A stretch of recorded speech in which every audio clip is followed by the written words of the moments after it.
울산에서 또다시 개물림 사고가 발생했습니다. 이번 피해자는 다름 아니라 8살짜리 어린이인데요. 왜 계속해서 개물림 사고가 발생하는 걸까요? 동물행동심리 전문가 한준우 교수 연결해 보겠습니다. 한준우 교수님 안녕하세요.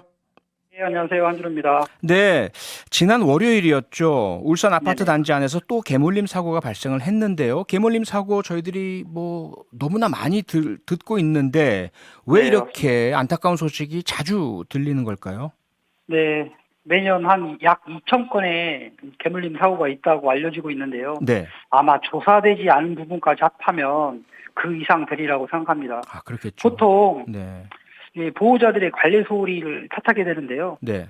그보다는 근본적으로 이 강아지들이, 네. 개들이 사람 사는 세상에 대해서 학습이 안 되었기 때문이라고 저는 생각하고 있습니다. 아, 개들이 사람 사는 세상에 대해서 학습이 안 된 상태가 가장 근본적인 원인이다. 그렇죠. 어렸을 때 사회화 네. 교육이 문제인 거죠. 아, 예.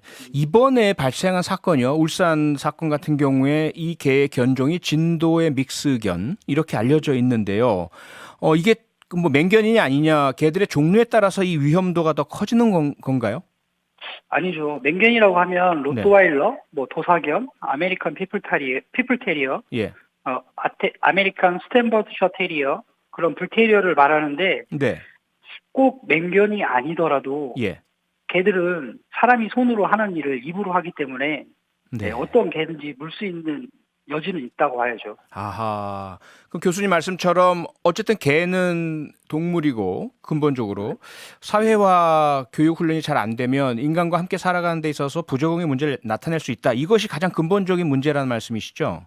그렇죠. 네. 당연히 표현할 수 있는 행동 중에 하나인 거죠. 네. 그러면 우리가 늘 그 논란이 계속되고 있는 건데 맹견은 혹은 대형견은 입마개를 하고 그렇지 않으면 입마개 하지 않고 이러한 접근도 사실 뭐 무리가 있는 건가요? 그렇죠. 꼭 아하. 문다고 해서 입마개를 하는 것과 네. 물면 안 돼라는 학습시키는 거는 전혀 다른 부분이에요. 그래서 네. 물면 안 돼라고 학습을 시키는 게 근본 대처죠. 아, 예. 교수님께서 뭐 동물 행동 심리 전문가신데요. 그런 맥락에서 봤을 때 이번 사고에 대해서 많은 분이 공포와 두려움 또 분노까지 느끼시는 이유가 너무나 이 사건 자체가 다른 개물림 사고에 비해서 더 잔인했기 때문이라고 생각이 되는데요. 네네. 택배 기사가 피해자를 구했지 않습니까? 그런데 네네. 이분이 이 상황을 묘사하실 때 이게 참 표현하기도 좀 어렵습니다. 개가 네네. 그냥 물어뜯는 게 아니라 마치 어린이를 음, 이렇게 뭐 잡아서 먹는 듯한 이러한 인상을 받았다. 대단히 음. 공격적이었다. 실제로 그런 의도였다고 교수님도 보십니까? 개가? 저도 여러 번 그 영상을 돌려보았어요. 예. 네, 그런데 그 개들의 입장에서는 네. 살아가는 데 있어서 세 가지 본능이 존재해요. 네. 그 중에 사냥 본능이 하나 있는데 예. 이 사냥 본능이 발현이 돼서 그 아이를 물었다라고 보편적으로 생각할 거예요. 아. 하지만 네. 가정견인 경우에는 보통 먹을 것을 집에서 충분히 제공받고 있기 때문에 네. 사냥을 하기 위해서 아이를 물었다라고는 보기가 어려워요. 아하. 왜냐하면 예. 사냥감을 잡는 행동을 하기 전에는 이 아이들이 기척을 숨기고 몰래 접근하는 행동이 있었어야 돼요. 아하. 예, 예. 우리가 동물의 왕국 이런 데서 보듯이요. 그렇죠. 예, 예. 근데 그런 행동이 전혀 없었다라는 것은 개들은 또 특히 본능적으로 빠르게 움직이는 사물을 쫓아가려는 습성이 있기 때문에 네. 아마 반사적으로 쫓아가는 행동이 나왔고 아하. 그런 과정 속에서 네. 아이의 비명소리나 네. 손을 움직이는 행동에 아마 사냥 행동 자체가 음. 더 발현이 되지 않았을까. 그렇게 네. 빠르게 움직이는 사물을 쫓는 행동을 함으로써 예. 그 이성이 날아가는 상태가 돼요. 그러니까 네. 사냥감을 잡아야 하는 본능에 충실하는 쪽으로 옮겨가는 거죠. 아, 예, 그런 그렇게 막 행동으로 쫓고 연결됐기 달리고 때문에 하는 순간에는 이미 어떤 개의 어떤 차분한 그런 어떤 성정, 훈련받은 태도가 없어져 버리고 본능이 나온다 이 말씀이잖아요. 그렇죠. 본능이 이성보다 빠르기 때문에 예. 이성적으로 하지 말아야 될 행동도 음. 그냥 나와버리는 게 본능이거든요. 아, 네. 예, 그리고 이번 사건의 뒤처리에 대해서도 논란이 많습니다. 119 네네. 구조대가 이제 피해자를 병원으로 옮겼고요. 그리고 이제 이 개에 대해서는 포획이 이루어졌고 유기견 보호센터에 인계한 상태인데요.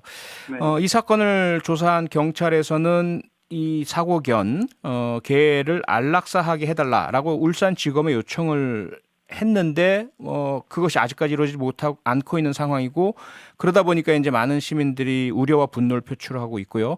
교수님께서는 이 상황 어떻게 보십니까? 강아지 입장에서는 안타까운 일이고요. 사람의 네. 입장에서도 물론 안타까운 일이고, 네.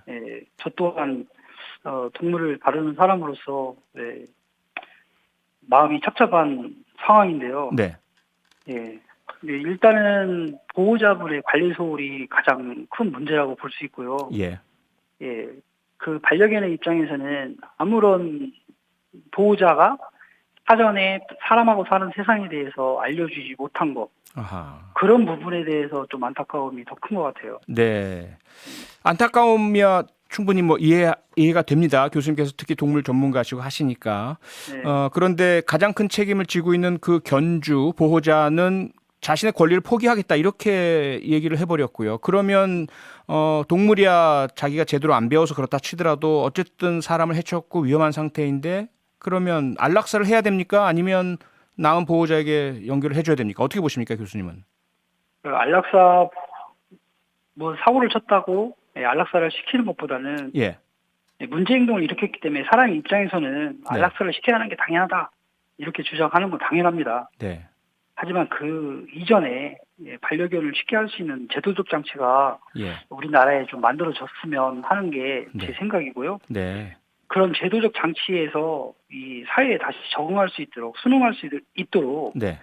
그런 교육기관이 있었으면 하는 게 네. 더 앞으로의 이런 사고를 예방하는 대책으로서 더 네. 효과적이지 않을까 이렇게 네. 생각합니다. 네. 이런 사고를 막기 위한 근본적 대책이 필요하다. 더 네. 중요하다라는 말씀이신데요.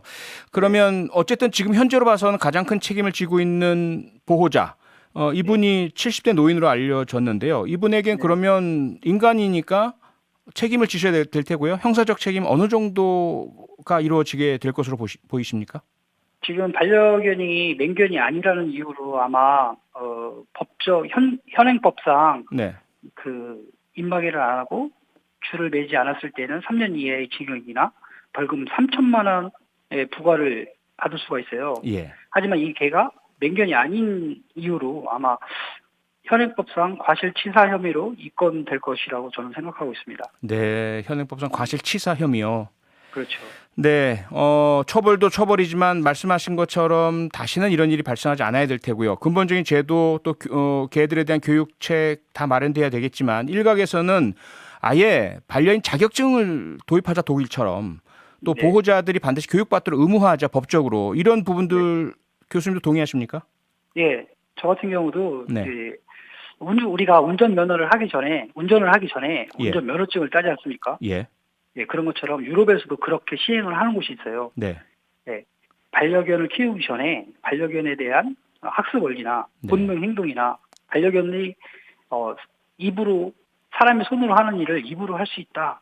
이런 것들을 이수한 다음에 네, 반려견을 키울 수 있는 자격증을 부여를 해주는 거예요. 네, 그래서 어떠한 각오를 하고서 내가 반려견을 키워야 될 것인지 예, 그런 제도적 장치가 있다라고 하면은 네, 무분별하게 반려견을 애완동물처럼 이렇게 네. 키우지는 않을 거라고 저는 생각합니다. 네, 알겠습니다. 오늘 말씀은 여기까지 듣겠습니다. 고맙습니다. 네, 감사합니다. 한준우 동물행동심리 전문가였습니다. 평일 저녁 6시 5분에 여러분을 찾아갑니다. MBC 라디오 표창원의 뉴스 하이킥.